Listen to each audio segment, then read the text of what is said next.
우리는 지금까지 신앙생활을 하고 있습니다. 또 앞으로도 계속 신앙생활을 해야 되고요. 그런데요, 우리는 신앙생활을 하면서 우리 스스로의 모습들을 한번 점검해 봐야 되고, 끊임없이 우리의 모습들을 뒤돌아보면서 바른 신앙의 모습들로 갈 수 있도록 우리 노력해야 되고 나가야 되는 것입니다. 우리는 보통 신앙생활 잘하는 사람을 어떻게 표현합니까? 어떤 사람이 신앙생활 잘하는 사람일까요? 그런데 보통 교회 안에서 일반적으로 이런 사람 참 훌륭한 신앙인이다 라고 표현을 합니다. 성경을 많이 읽고, 그리고 성경을 많이 알고, 또 교회에서 열심히 봉사하고, 또 기도 많이 하는 사람, 최선을 다해서 교회에서 헌신하는 사람들, 우리는 훌륭한 신앙인이라고 표현을 하고 믿음 좋다고 표현을 합니다. 이게 잘못됐다는 것은 아닙니다. 그러나 이것만 강조한다면 신앙은 한편으로 흘러갈 수밖에 없고, 신앙의 모습들이 잘못되어져 가는 모습을 가질 수밖에 없을 겁니다. 우리는 동전의 양면을 알 겁니다. 이쪽을 봐도 10원, 저쪽을 봐도 10원. 그러나 모양은 약간 차이가 있지요. 신앙은 그거와 같습니다. 동전의 양면처럼 하나의 동전에 두 가지의 그림이 존재하는 것처럼 우리의 신앙에도 두 가지의 모습이 항상 공존해야 되는 겁니다. 신앙의 지식, 그리스도인, 믿음에 합당한 삶이 무엇인가를 아는 하나님의 바른 말씀 가운데 세워지는 신앙과 함께 그 말씀과 더불어서 하나님의 말씀의 행함, 삶, 이러한 것들이 동시적으로 함께 나타나야 되는 거죠. 이러한 것들이 잘 조화가 되어 있는 사람을 보고 믿음이 좋은 사람, 신앙이 좋은 사람, 또 훌륭한 사람이라고 표현할 수가 있습니다. 보통 우리는 그냥 열심히 하면 다 좋다고 그러는 거죠. 교회에서 직분자를 세울 때도 참 안타까운 게 하나 있습니다. 장로를 세우고 권사를 세울 때에 분명 이것은 인기 투표가 아니죠. 그렇죠? 내가 아는 사람이기 때문에 찍는 것도 아니지요. 그런데 어떻게 보면 꼭 인기 투표하듯이 찍는 경우도 있고, 그냥 내가 지금까지 알아왔으니까 교회에서 열심히 오랫동안 있었으니까 세워준다, 이렇게 투표를 하는 경우도 분명히 있습니다. 우리는 다시 한번 생각하셔야 됩니다.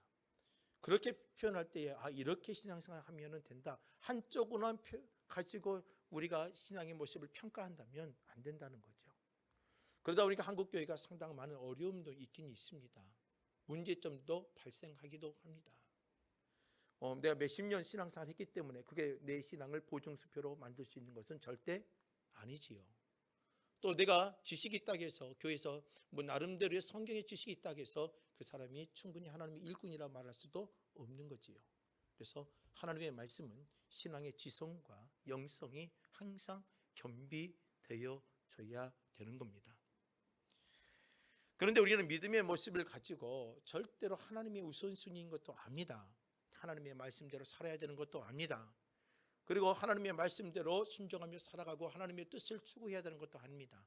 그런데 우리는 그거 알면서도 교묘하게 믿음을 가지고 우리는 신앙의 내 개인적인 욕심을 채워가고 욕심을 이끌어가는 모습들이 우리에게 있다는 것입니다. 분명 우리의 열심이 하나님의 영광을 위해서 해야 되는 데에 자신의 욕심을 세우려고 하는 데에 사용하는 그런 모습들이 분명 우리에게 있다는 것이요. 그러다 보니까 바른 신앙의 모습보다는요, 그리스도인들이 자꾸 세속화되어져 가고 있다는 것입니다. 이게 바로 세속화예요. 막 밴드가 들어서고 막 이런 50을 하고 이런 게 세속화가 아니고, 말씀에서 빗나가서 인간적인 생각과 사고체계의 신앙의 모습을 이끌어 가려고 하는 모습들, 이게 바로 세속화예요. 근데 우리는 세속화하면 교회가 막 박수치고 막 춤을 추고 막 전체 기타를 치고 드럼을 치고, 이게 보면 교회가 세속화됐다고 표현하는데 아닙니다. 그건 그렇게 표현할 수 있는 어떤 사안들이 될 수가 없는 겁니다. 세속화라는 것은 우리가 마음대로 내 욕구를 위해서 내 욕심을 채우고 내 자녀들이 잘 되어지기를 원하고 이런 것에서만 모든 게 집중되어져서 내 믿음을 이용해 간다는 것이 바로 뭐예요? 세속화되어지는 겁니다. 그럼 믿음이라는 것이 뭘까요? 믿음은요, 하나님의 영광을 위해서 살아야 되고 그리스도인들이 하나님의 목적과 의도와 뜻대로 우리가 움직여가는 것을 하나님의 진정한 바른 신앙의 모습입니다. 그래서 신앙의 믿음에 바르게 눈이 띄어지면 두 가지의 눈이 띄어진다고 합니다. 하나는 뭐냐면 은혜의 눈이요, 하나는 소망의 눈입니다. 우리가 하나님의 은혜를 받고 구원받고 하나님의 자녀가 되는 순간에 내 뒤의 삶을 바라보니까 그때서 뭐가 보이는 거예요? 야, 하나님의 은혜였구나 라고 생각을 하게 되어지죠. 야, 내가 지금까지 달려온 게 하나님의 은혜였고 내가 살아온 게 하나님의 은혜였구나. 그래서 은혜의 눈이 띄어져요. 그리고 또 하나는 어떤 눈이 띄어지냐? 소망의 눈이 띄어져요. 야, 앞으로 우리의 내 살 길이 힘들고 어렵지만 하나님의 나라의 소망, 그리고 내 삶에 하나님의 은혜가 임재하여서 내 하나님의 섭리하고 나를 이끌어 주시겠다는 이러한 하나님의 믿음의 소망의 눈이 띄어져서 하나님의 사람들이 주님의 뜻과 하나님의 목적에 따라서 우리가 움직여 가게 되는 게 바른 신앙의 눈이 띄어진 삶의 모습입니다. 그래서 참된 성도는 이런 모습을 향해서 나가는 것이 참된 성도입니다. 나의 온함을 이루려고 하는 게 아니라 하나님의 일, 하나님의 원하심이 내 삶의 목적이 되어지고 목표가 되어지고 그것에 내 삶의 모든 생각과 판단이 맞추어지게 되어지죠. 그러면서 그 목표와 목적을 이루게 하여서 내 신앙의 열정과 하나님의 뜻에 부합되도록 내가 헌신하고 드림이 되어지는 것이 바로 뭐예요? 믿음이라는 것이고 참된 신앙이라는 것입니다. 여러분들, 참된 신앙은 교회 안에서만 이루어지는 게 아닙니다. 여러분들, 남자들은 남편의 모습이 있어요. 그래서 남편의 모습은 뭐예요? 가정을 지켜야 되고 내 아내를 지켜야 되고 내 자녀를 지켜야 되는 것이 남편의 본분이에요. 성경에서 남편의 본분은요, 애도하고 불륜하고 뭐예요? 도박하고 이런 것에 하는 거 아닙니다. 성경은 남편의 본분에 대해서 설명하고 아내의 본분에 대해서 설명을 합니다. 또 자녀의 본분에 대해서 설명을 하죠. 이 나름대로의 성경에 말하고 있는 본분을 지켜내는 것이 뭐예요? 하나님의 영광을 위해서 산다는 것이요, 하나님의 목적을 맞춰서 산다는 겁니다. 또 우리는 어때요? 세상에 가면 일터가 있어요. 일터에 갔는데 생각해 보세요. 사장이 내 마음에 안 든다고 해서 막 모든 거 엎어버리고 야, 이거 이럴 수가 있어 하면서 화를 내고 탈피하고 거기서 막 성질내고 나간다는 것은 뭐예요? 하나님의 영광이 아니라는 거죠. 하나님의 영광은 뭐예요? 아무리 악독 사장이라 할지라도 사장의 이치를 내가 인정해주고 내가 하나님의 사람으로서의 그리스도인으로서의 최선을 다해서 일을 감당하며 나가는 게 뭐예요? 그리스도인의 직업에 갖고 있는 소명을 갖고 있는 본분이에요. 이게 바로 하나님의 영광을 위해서 산다는 것입니다. 자녀들도 마찬가지예요. 부모가 마음에 안 들어요. 그러니까 나 부모의 마음에 안 들으니까 오늘부터 내 호적 정리해서 난 나 혼자 독립하려다. 이런 부모가 어디 있으면서 막 집을 막 뒤엎어버리고 나와서 나 혼자 산다. 이 또한도 하나님의 영광을 위해서 사는 것은 아니지요. 이런 모습도 뭐예요? 하나님의 영광을 가리는 거예요. 우리 그리스도인들이 해야 될 영광의 모습은 교회 안에서 막 열심히 하고 잠을 자지 아니하고 일하는 것도 중요하지만 내가 성도로서의 본분, 그리고 남편으로서의 본분, 일터에 가면 내가 직장인으로서의 본분, 그리고 사람의 친구와 인간관계 속에서 해야 될 본분, 이러한 것들을 내가 지켜내고 살아가는 것이 하나님의 영광을 위해서 사는 거고, 그걸 이루기 위해서 최선을 다해서 그것에 덕을 세우고 그곳에서 내가 이겨내고 승리하기 위해서 노력하는 그 열심과 희생과 헌신이 우리에게 수반되어져야 되는 겁니다. 이게 기도 지상주의도 잘못된 거고요, 여러분들 영성지상주의도 잘못되어진 겁니다. 무조건 기도만 되면 잘 된다, 이것 또한도 잘못된 신앙이고, 하나님의 말씀만 갖고 있으면 된다, 이것 또한도 잘못된 신앙들이라는 겁니다. 오늘 우리는 진짜 바른 신앙의 모습으로 우리는 모습을 가지고 나가야 돼요.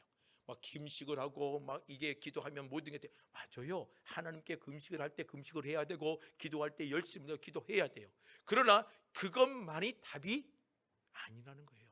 기도는 우리를 움직이게 하고 예배는 우리를 움직이게 하고 하나님의 말씀 우리를 어때요? 역동성 있는 그리스도인으로 만들어내는 게 바로 하나님의 말씀이요 신앙이라는 겁니다. 이렇게 이끌어가는 게 뭐예요? 참된 신앙이요 참된 믿음이에요. 말씀만 있고 삶이 없으면 그 또한도 잘못된 신앙의 흐름이라는 것입니다. 오늘 저는 여러분들에게 어떤 이야기를 하려고 이렇게 긴 서론을 하느냐, 바른 신앙의 길을 가야 되겠다는 겁니다. 바른 믿음의 모습. 오늘 우리는요, 이 예레미야 7장에 보면 뭔가 모르게 우리의 바른 신앙의 모습이 무언가를 가르쳐주고 있다는 것입니다. 지금 우리 코로나19를 겪고 있고 1년 7개월 8개월 넘어서 가는 시간이고, 이제는 벌써 9개월 10개월, 이제는 2년을 향해서 달려가고 있잖아요. 많은 시간 속에 우리는 어때요? 많은 거 놓치고 잃어버렸고, 우리의 환경들도 많은 게 바뀌어가기 시작했고, 사람과 만나는 것도 바뀌어가기 시작했고, 이제 만나면서 하는 어떤 그 모임 자체들도 많이 바뀌어가기 시작했어요. 그러다 보니까 뭔가 바꾸려고 노력하고 뭔가 변화되려고 해서 노력하는 것은 좋아요. 그런데 중요한데, 이 변화되기 전에 우리가 바른 길을 걸어가고 바른 것을 판단하기 위해서는 필요한 게 우리에게 있다는 것입니다. 오늘 본문 말씀 2절 한번 보겠습니다. 에레미야 선지자는 우리에게 바른 신앙의 모습을 갖기 위해서 가르쳐 주는 게, 설명해 주고 있는 부분이 2절입니다. 2절 함께 합니다.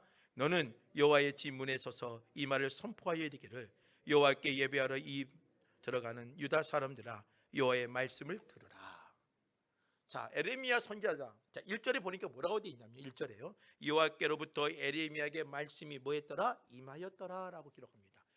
여호와께서로부터 에레미야에게 뭐가 임한 거예요? 하나님의 메시지가 임한 거예요. 이 에레미야 선지자가 그 하나님의 메시지를 전달해야 될 사명이 있는 거잖아요. 근데 전달하는데 어디서 전달하라고 해요? 참 곤욕스럽게 전달하라 하는 거예요. 쉽게 말하면, 자, 우리 행복한 교회가 있어요. 성도들이 왔다 갔다 하잖아요. 그런데 어디서 하냐면, 이 입구에서, 쉽게 말하면 입구에서 하나님의 말을 전달하라는 거예요. 근데 교회는 누가 있어요? 장로님들이 계시고, 교회 안에 누가 있습니까? 목회자가 있고, 교회 안에는 교사들이 있고, 신앙이 아름다운 사람들이 있잖아요. 그런데 그 앞에서 뭐 하라는 거예요? 하나님의 말씀을 선포하라는 겁니다. 이게 좀 분위기, 좀 그림이 좀 이상하지요. 그림이 이상해요. 분명 하나님의 성전 안에는요, 제사장이 있고 대제사장이 있고 하나님의 말씀을 섬기는 사람들이 존재하는데, 주님께서 뭐라고 말을 하냐면, 어떻게 해요? 성전문 앞에서 말하는 거예요. 사람들이 오고 가고 많은 사람들이 움직여지는 그 성전문 앞에서 대제사장이 있고 제사장이 있고 하나님의 성전을 지키고 성전 문지기들이 있고 존재하고 있는데, 그 앞에서 하나님의 말씀을 전하라고 하는 겁니다. 뭔가 좀 문제가 있다는 거죠. 지금 이게 문제가 있는 건 아니에요. 어떤 문제가 있을까요? 자, 분명 성경은요, 바울은요, 로마서 10장 17절에 뭐라고 말했냐? 믿음은 무엇에서 나고요? 들음에서 나고, 이 들음은 어디서 기초해야 돼요? 그리스도의 말씀이라고 말하고 있습니다. 분명 하나님의 믿음이라는 것은 들음에서 나요. 근데 잘 들어야 돼요. 이 들음 어디서요? 그리스도의 말씀이라고 표현하고 있습니다. 하나님의 진정한 복음의 말씀이라는 거죠. 자, 시편에 가서 이 하나님의 말씀에 효과가 있어요. 효과.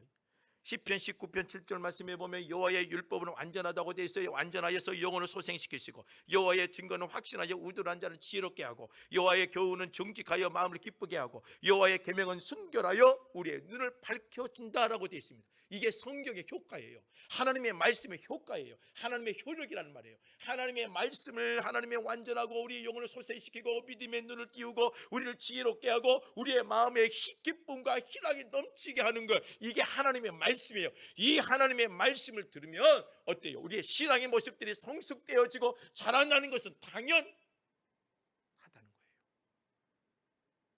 그런데 이 하나님의 말씀이 선포된 곳이 어디예요? 성전이래요.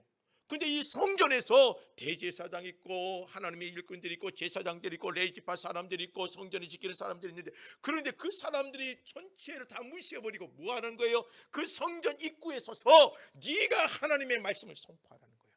내가 전하는 말씀을. 그럼 이 말은 무슨 말이냐면, 자, 하나님의 말씀을 들을 기가 있는 자들이 없다는 거예요. 대제사장도 하나님의 말씀을 듣지 못하고 잘못된 말씀을 애곡되고 선포되어지고, 하나님의 그 성도들도 하나님의 말씀을 들어야 될 말을 듣지 못하니까 믿음의 귀가 닫혀버리고 열리지 않았다는 거예요. 다 그래서 뭐냐면, 네가 가서 네가 그 자리에 서서 하나님 성전 입구 앞에 서서 성도들을 향하여 하나님의 말씀을 선포하라는 것입니다. 여러분, 교회의 타락은요, 어디서부터 시작된지 아십니까? 교회의 타락, 교회 타락은요, 다른 것 없습니다. 교회 타락은 하나님의 말씀의 부재에서부터 시작되어집니다. 하나님의 말씀이 약화되어짐으로 말미암아 성도가 타락하는 겁니다. 왜요? 하나님의 말씀이 강력하게 살아있고 생명수와 배에서 생수가 쏟아나오는 것처럼 우리의 심과 소망이 되어지면 그 말씀이 우리를 어때요? 바른 길로 이끌어가고 성령께서 우리의 말씀을 깨닫게 하시며 우리를 이끌어가기 당연한 거잖아요. 그런데 왜 북이스라엘이 아수르에게 멸망하고 남유다가 바벨론에 멸망했을까요? 무엇 때문에요? 그들의 군사력이 약했기 때문에, 정치 애교가 약했기 때문에, 윤리와 도덕이 무너졌기 때문에? 아니에요. 그 안에 뭐가 무너졌어요? 하나님의 말씀에 대한 기가 닫혀버렸기 때문에 그 이스라엘은 멸망해버린 거예요. 그들이 멸망할 때까지 그들은 예배를 드렸습니다. 여러분들 6월절을 지키고 7절을 지키고 초막절을 지키며 3대 절기를 지키며 수많은 사람들이 오고 갔습니다. 절기를 지키기 위해서 예배가 살아있었습니다. 예배가 있었다는 거예요. 그들이 의식적 제사의 행위는 있었는데 그들의 믿음의 길은 완전히 닫혀버렸다는 거예요. 이게 문제예요. 이게. 그러니까 하나님이 어때요? 예레미야 선지자를 어디다 세운 거예요? 성전 문 앞에 사람들이 오고 가는데 대제사장이 해야 될 말을 하지 못했고, 그러니까 성도들이 들어야 될 소리를 듣지 못하고 이러한 영적인 모습들 속에 어둠 속에 있다 보니까 그들의 귀가 완전히 닫혀서 어디에서 춤을 춰야 되고 어디에서 손뼉을 쳐야 될지 모르는 영적인 무지한 자가 되어져 버렸다는 거예요.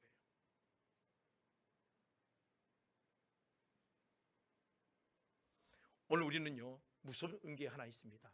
예배 지상주의. 주일 예배 한번 드렸으면 모든 게 만사 오케이. 예배 드린 게 중요한 게 아니라 들어야 될 소리를 듣고 우리의 심령들이 은혜를 받아야 된다는 거예요. 그런데요, 들을 소리를 듣지 않냐고 뭐예요? 그냥 나 주일날 11시 예배 드렸어, 그걸로 나는 모든 신앙의 행위를 다 했다 생각해버리는 그러한 예배 지상주의. 오늘 이 에레미야 시대도 똑같습니다. 수많은 사람들이 성전 뜰을 지나 이방의 뜰을 지나 여인의 뜰을 지나고 이스라엘 백성들의 뜰을 지나 지성소와 성소에 들어가는 하나님의 은혜의 모습을 그들은 반복적으로 일어났지만, 왜 하나님이 에레미야 선지자를 그 성전 문 앞에 세우며 하나님의 메시지를 듣게 했겠어요? 하나님의 소리를 듣지 못하는 이스라엘 백성들이기 때문입니다.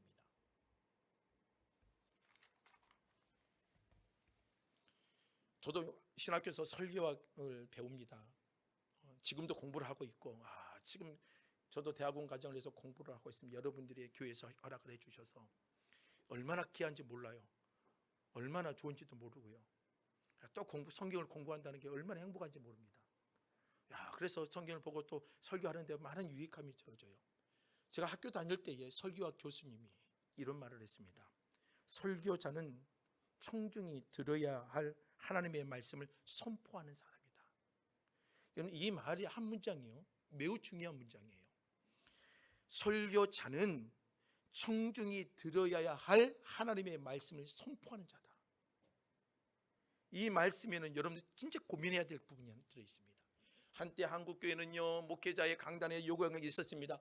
세상에 우리가 너무나 힘들고 바쁘게 살다 보니까는 교회에 오면 우리는 위로받기를 원합니다. 우리는 즐겁기를 원합니다. 막 그랬습니다. 얼마나 강단에 하나님의 은혜가 있고 웃음이 있고 기쁨이 있고 그런 이야기를 했습니까? 막 웃기는 목회자가 얼마나 또 인기가 있었습니까? 한때는요, 얼마나 그 붐처럼 일어난 경우도 많았습니다. 그러다 보니까 강단에 뭘 요구했냐면, 우리에게 위로해 주세요.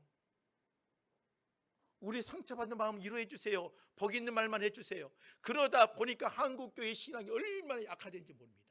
그런데 설교학은 뭐라고 우리에게 가르쳤느냐? 우리는 어떻게 배웠느냐?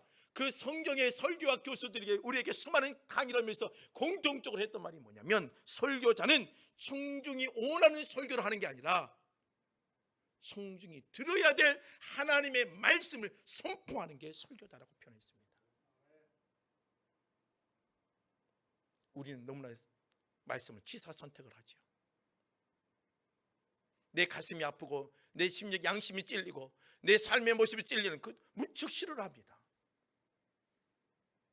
성경은요, 끊임없이 구약의 성경을 읽다 보면 이런 말씀이 반복되는 걸 볼 겁니다. 이스라엘아 들으라, 이스라엘아 내게 들으라, 이스라엘아 여호와의 말씀을 들으라. 수없이 이러한 말씀들이 성경의 소두에 기록되어 있는 부분을 여러분들 성경을 읽다 보면 보게 될 겁니다. 여러분 신약 성경에서도 이런 표현이 있죠. 귀 있는 자는 들을지어다, 귀 있는 자는 성령이 교회들에게 하는 소리를 들을지어다. 이런 말씀들을 끊임없이 여러분들 보고 여러분들께서 읽을 겁니다. 성경은 뭐냐? 우리의 끊임없이 우리에게 뭐라는 거예요? 메시지를 던지고 있습니다. 그럼 우리는 뭐예요? 들어야 돼요. 그런데 예레미야 7장에서는 뭐 해야 돼요? 대제사장이 듣지도 못했고 또 해야 될 말을 선포하지도 못했고 백성들은 그 듣지도 아니하고 뭐예요? 그냥 예배 지상주의, 그냥 성전에 올라와 절기를 지키고 물질을 드리고 성전에 올라와 예배를 드리고 물질을 드리고 이것으로 모든 신앙의 행위를 했다라고 표현할 수 있는 그런 시대가 되어버렸습니다. 그러니까 에레미야가 하나님의 영이 임하여서 하나님의 말씀을 받고 뭐예요? 성전 문 앞에서 하나님의 말씀을 뭐하게 되는 겁니까? 선포하게 되어지는 겁니다.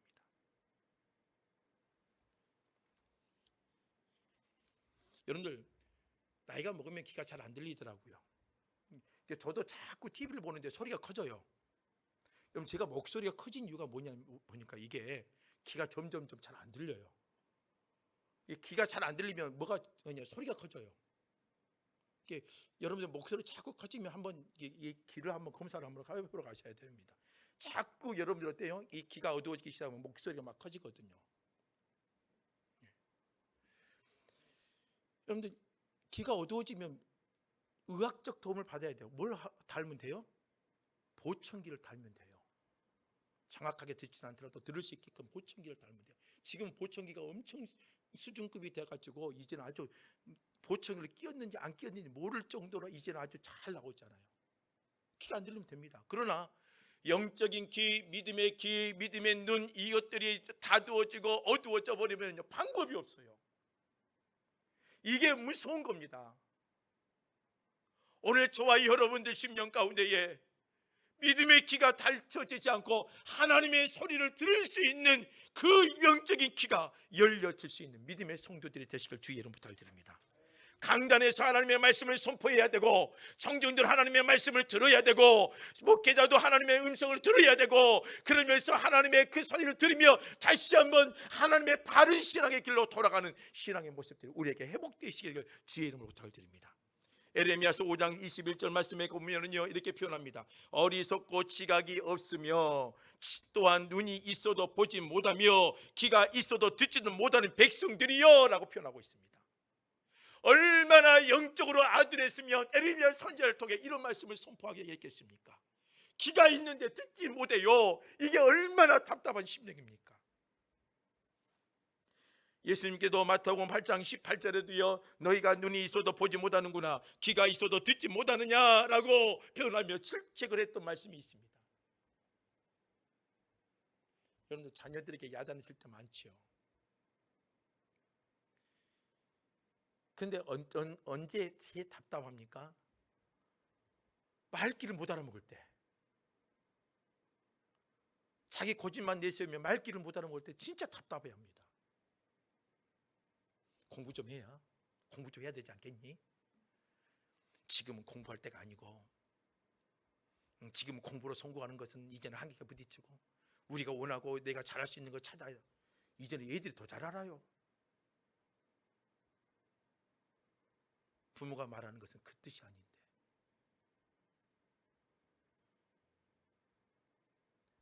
오늘 주님은 수없이 우리에게 하나님의 소리를 냅니다.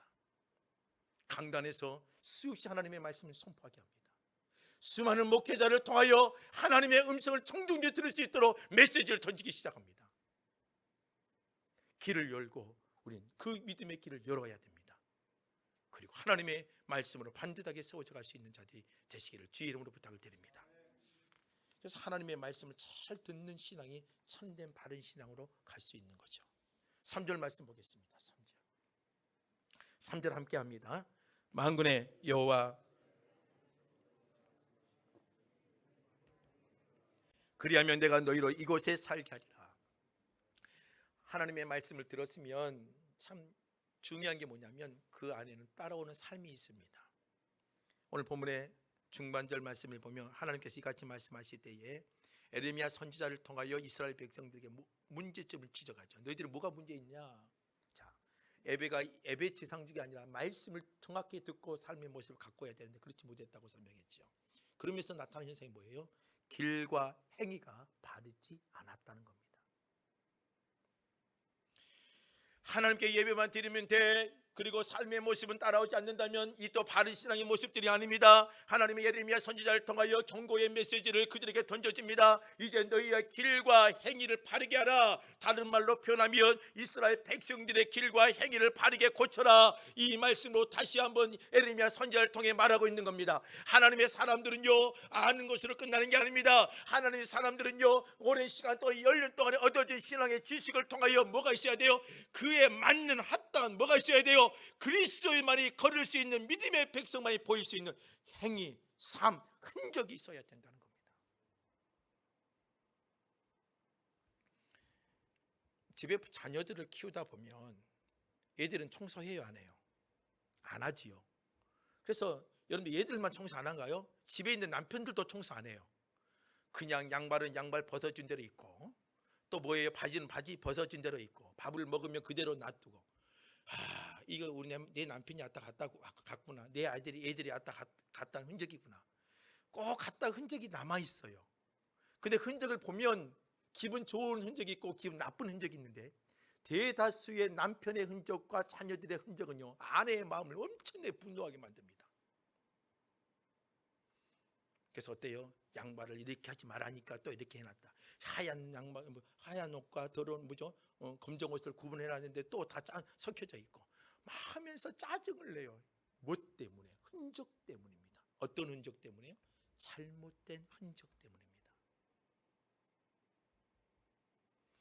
오늘 우리에게 원하는 게 뭔지 아세요? 하나님의 말씀을 듣고 예배를 드리고 말씀의 믿음의 귀가 열렸다며, 그럼 우리는 어때요? 내가 가는 곳곳마다 뭐가 있어야 돼요? 하나님의 믿음의 아름다운 흔적들이 살아있어야 돼요. 오늘 여러분들의 삶에 그 흔적들이 움직여야 돼요. 예수 믿는 사람들이 걸어가는 흔적, 예수 믿는 사람들이 움직이는 흔적, 예수 믿는 사람들이 모여서 만나며 교제를 나누는 흔적, 그 여러분들 기도의 흔적, 여러분들 신앙의 아름다운 삶의 경험의 흔적들, 바른 신앙의 모습들 흔적들이 여러분들 안에 존재하고 있어야 된다는 것입니다. 전 여러분들이 행복한 교회가요, 담양 땅의 사이에서 여러분들이 아름다운 그리스도의 흔적이 있어서 여러분들이 온전히 아름답게 세워져 갈 수 있는 백성들이 되기를 원합니다. 어느 교회 다니세요? 행복한 교회. 어머머, 그래 좋은 교회를 다니세요. 이렇게 보여줄 수 있는 그리스도의 다운 흔적들이 있어야 돼요. 여러분들 세계적인 학자 토인비 교수가 있었습니다. 근데 이분이 연구를 했는데요, 세계 역사상 25개의 문명 국가가 우리 세계의 어떤 국가의 발전이 했다는 겁니다. 25개의 문명 국가가. 그런데 이 25개의 문명 국가 가운데 15개가 사라졌어요. 왜 이렇게 15개가 이렇게 문명 국가가, 강력한 국가들이 사라질 수밖에 없었더냐? 외세의 강한 침략 때문에 사라졌을까? 아니라는 거죠. 하나는 뭐예요? 부정부패입니다.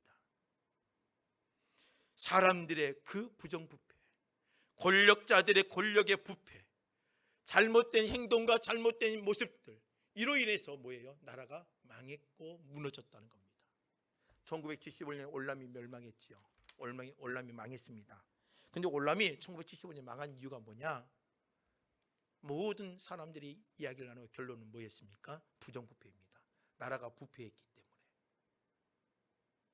오늘 이 교회가 든든히 세워지기를 원합니까? 여러분 믿음의 성도들이 바르게 세워지기를 원합니까? 강력하게 세워지기를 원합니까? 그렇다면 여러분들의 삶이 다시 한번 영적인 믿음의 삶으로 고쳐지기를 주의 이름으로 부탁드립니다. 그렇지 않으면 교회도 무너지고 성도의 삶도 무너지고 가정도 무너집니다. 오늘 여러분들 본문을 읽지는 않았습니다만 5절 말씀 한번 봐보세요. 5절과 6절 한번 보겠습니다. 5절과 6절 함께 하겠습니다. 너희가 만일 길과 행위를 참으로 바르게 하여 이웃들 사이에 정의를 행하며 이방인과 고아와 가부를 압제하지 아니하며 무죄한 자의 피를 이곳에 흘리지 아니하며 다른 신들 뒤를 따라 화를 자초하지 아니하며. 그들은요, 하나님의 말씀을 섬기는 이스라엘 백성이라고 말하지만 그 안에는요, 공의가 없었습니다. 그 안에 사랑이 없었습니다. 그들은 생활이 행실이 바르지 않았고 이웃들에게 불의를 행했습니다. 가난한 자와 약한 자를 괴롭혔습니다. 우상을 섬기고 영적으로 무너져 버렸습니다. 길과 행위가 그들의 삶의 모습이 전부 다 흐트러져 버렸습니다. 결과는 남유다도 바벨론의 멸망이었습니다. 오늘 저와 여러분들이 진정한 바른 길을 걸어가기로 하고 바른 신앙의 길을 걸어가기 원한다면 여러분들이 고쳐야 될 신앙의 삶을 고치십시오. 예수 믿는 사람들처럼 참 독한 사람 없습니다. 예수 믿는 사람처럼 무서운 사람 없습니다. 한 번 미워하면 죽을 때까지 미워합니다.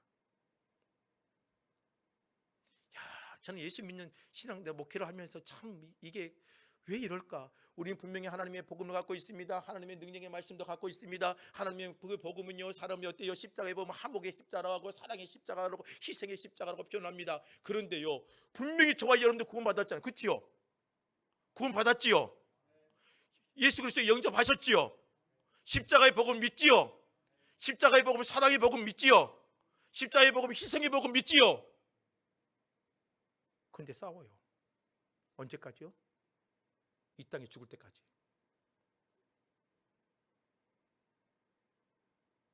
한 번 미우면 영원한 미움이에요.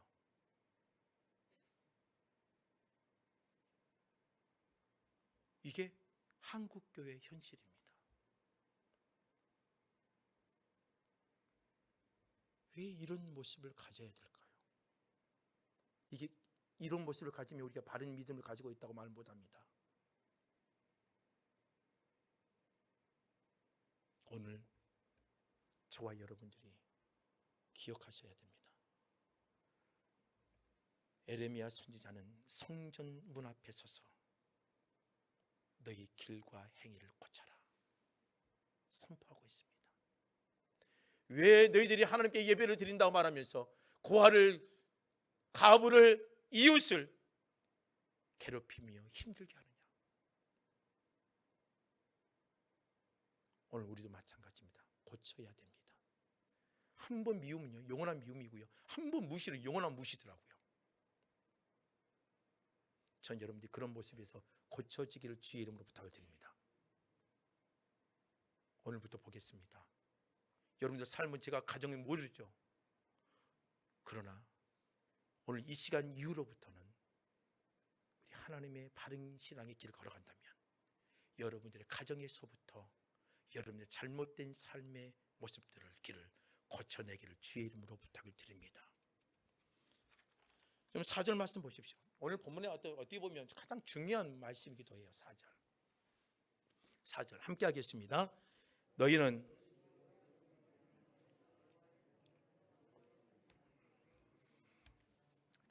에레미야 선지자가 사역을 할 때요, 여러분들 하나님의 성전이 존재합니다. 하나님께 그들이 예배를 드렸습니다. 예배만 나오면 모든 거 해결된 것처럼 제사를 드리고 그들이 신앙의 의식을 가지고 살았습니다. 그런데 거짓 선지자를 뭐라고 말했느냐? 이게 문제예요. 야, 이게 여호와의 성전이지 않느냐? 이게 여호와의 성전이지 않느냐? 이게 여호와의 성전이지 않느냐 하면서 뭐라고 말했느냐? 야, 하나님의 성전이 있고 하나님의 은혜가 임하기 있는 성전이 존재하기 때문에 우리는 전염병에서도 강하고 우리는 외세의 침략에서도 무너지지 아니하고 어떠한 고통의 고난 속에서도 우리는 절대로 쓰러지지 않는 이 하나님의 성전이 있기 때문에 우리는 절대 무너지지 않아. 그러면서 뭐예요? 잘못된 성전 신앙을 그들의 백성들에게 심겨놔 버렸습니다. 여러분, 홈리와 비느하스 있지요? 여러분들 홈리와 비느하스가 어때요? 엘리 제사장께 블레셋과 전투를 하기 위해서 나갔습니다. 아무리 전투에서 이길 수 없을 것 같아요. 그러니까는요, 성막에 있는 뭘 가지고 와요? 언약궤를 들고 옵니다. 언약궤를 들고 오면 뭐가 할지 알고요, 하나님께서 도와줘서 우리 승리할 수 있게끔 할 수 믿고 언약궤를 가지고 와버려요. 그리고 나서 언약궤가 들어오는 순간 홈리와 비느하스와 그 군대들은요 흥분해 있습니다. 이제 우리는 성전에 이 블레셋 싸움에서 이길 수 있다, 이렇게 생각하게 되죠. 그러나 블레셋 전투에 져버립니다. 홈리와 비느하스 죽어버립니다. 그리고 언약궤는 블레셋 그 신전에 빼앗겨버리고 맙니다. 언약궤가 중요한 게 아니에요. 중요한 것은요, 홈리와 비느하스와 엘리 선제사장의 심령 속에 하나님의 은혜가 임하는 게 중요한 거죠. 오늘 예레미야서 7장도 마찬가지입니다. 거짓 선지자를 뭐라고 말했느냐? 대제사장과 그들의 영적인 지도자를 뭐라고 말했느냐? 하나님의 성전이 있으니까 괜찮아. 하나님의 성전이 있으니까 전염병이 와도 괜찮아. 하나님의 성전이 있으니까 우리는 예수의 어떤 침략에서도 전투에서도 승리할 수 있어. 성전이 있어서 이스라엘이 강한 게 아니에요. 이스라엘이 강한 이유가 뭔지 아세요? 하나님이 그 백성에게 임재했기 때문에 강한 거예요. 오늘 이 잘못된 성전신앙, 분명 솔로몬이 성전을 짓고 하나님께서 은혜를 주셨습니다. 재앙으로부터 문제가 있을 때 이 성전에 와 기도할 때 하나님이 들어주신다고 약속했습니다. 주님의 문제가 있어 주님을 찾는 자들에게 하나님의 기도가 들어주신다고 했습니다. 이 성전에 이방인들도 찾아와 기도할 때 하나님이 들어주신다고 하셨습니다. 왜요? 하나님의 은혜가 임재하는 순간에 그 기도의 소리를 들으시고 하나님이 응답해 주신다고 했어요. 그런데 에레미야 7장에 와서는 무슨 문제예요? 그들은 그 성전에 하나님의 은혜가 임재하지 않는데 그들은 거짓 선지자들은 뭐라고 말하는 거예요? 야, 우리에게 예루살렘 성전이 있지 않느냐? 걱정하지 마. 오늘 우리가 예배 드렸으니까 걱정 안 해도 돼. 11조 드렸으니까 걱정 안 해도 돼. 똑같은 겁니다. 내가 계시를 했으니까 너희들 걱정 안 해도 돼. 똑같은 것입니다.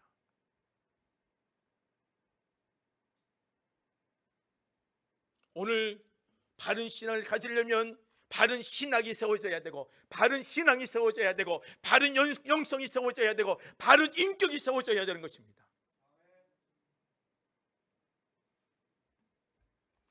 하나님의 건물로서의 성전이 아니에요. 사마리아 우물가의 여인에 하나님의 예수님이 찾아와서 그 여인과 물을 먹으며 대화를 나눕니다. 대화를 나누다가 나도 예배를 드리고 싶은데 예루살렘에는 예루살렘 성전이 있고 유다 지역에는 예루살렘 성전이 있는데 우리 사마리아 사람들은 거기에 갈 수가 없는 거죠. 그래서 우리는 나름대로 그린심산에다가 똑같이 예배 조서를 만들어 놓고 그곳에 절기를 지키며 그들 나름대로 예배가 있어요. 그런데 이 사마리아 여인은 어때요? 몸을 파는 여인이었고 부정한 여인이어서 그것도 갈 수도 없고 저것도 갈 수도 없어요. 그러니까 주님께서 뭐라 말합니까?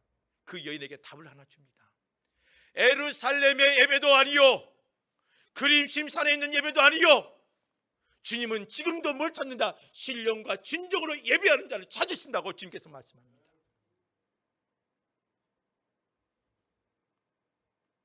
오늘 우리에게 필요한 게 뭔지 아세요? 여러분들의 삶에 하나님의 은혜가 임해야 돼요.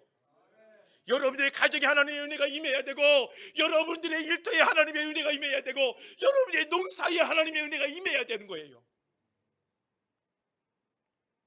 그게 안 되면 우리 쓰러집니다. 뭐가 바른 신앙일까요? 모세의 율법을 지키는 게 바른 신앙일까요? 맞아요. 성경에 가르쳐준 율법적 신앙에 빠지는 것도 바른 신앙이에요.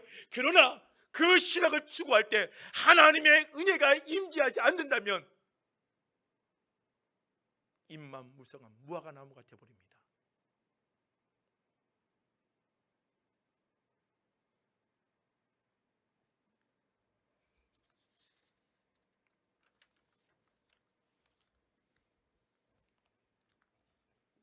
주일 성수를 했습니까?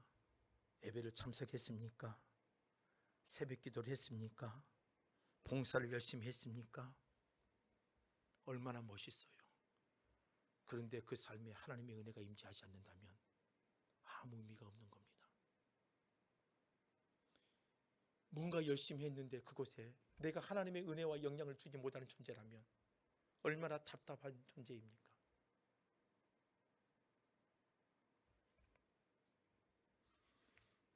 점점 교회들이요, 어느 정도 자립한 교회들마다 하나씩 어떤 운동을 벌여지고 있느냐? 개척교회, 작은 교회를 섬겨가려고 애를 씁니다. 우리 교회도 하고 있죠. 한 교회에 약 30만 원씩, 어떤 교회는 50만 원이 급해서 50만 원을 보내줄 교회도 있습니다만 12개 교회,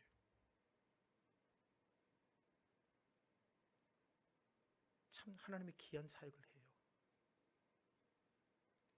뭐 돈이 많이 주면 좋지요.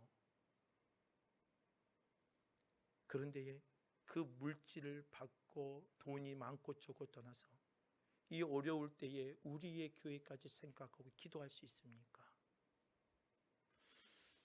이런 조그마한 행동 하나가 기쁨이 되어지고 즐거움이 되어지고 힘이 되어지는 겁니다. 전 여러분들이 기도, 헌신, 모든 것에 하나님의 은혜가 임하기를 원합니다. 여러분들이 성전이 되십시오.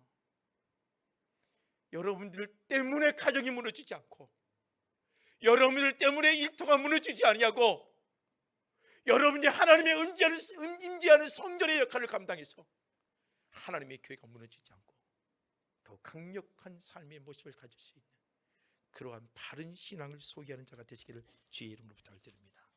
말씀을 정리합니다. 세 가지 말씀을 드렸던 것 같아요. 2절, 3절, 4절. 예레미야 선지자가 그 성전 문 앞에서 말씀을 했습니다. 우리 하나님의 말씀을 들을 수 있는 믿음의 귀가 열리시길 주의 이름으로 부탁을 드립니다. 또 내 삶의 길과 행위를 고쳐내는 자가 되십시다. 내 삶이 하나님의 성전이 되시길 원합니다.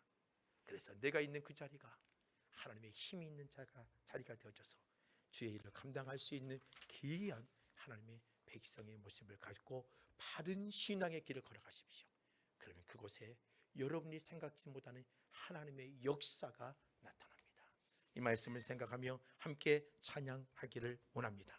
내가 주인 삼은 모든 건 내려놓고 내 주 대신 주님 앞에 나가 내가 사랑했던 모든 건 내려놓고 오직 주님만 사랑합니다. 거친 풍랑에도 깊은 바다처럼 나를 잠잠케 하신 그 놀라운 믿음의 사랑 위에 내가 굳건히 서겠습니다.